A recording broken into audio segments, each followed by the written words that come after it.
عشقای داشت چه خبر آقا؟ ما رفتیم این آریوس رو باز کردیم با یه کوپون که یه روزی بهتون میده اومدیم بررسیش کنیم ببینیم در چه حد این گان و واقعا اینسپشن در حد لگسی بود.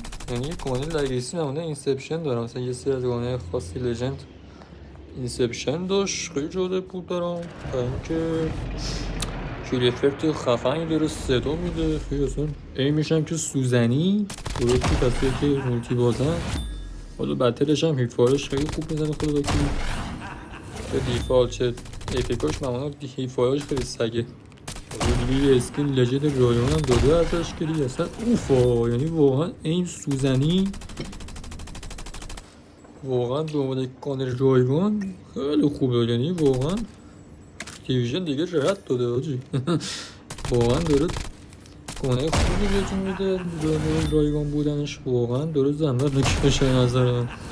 سیزن بعده بچه لیکر رو گفتن جایگزین سلیوه میتیک یا کیلومتیکه یا فنیک. حالا من این دوتا رو شنیدم قطعی نیستن، ولی خب حالا ما اخبار دقیق ترش رو کم کم که سیزن نوز بشه بهتون میگیم. و اینکه لایک و کامنت هم یادتون نره بچه ها، خیلی عشقید، همتون هم گرم.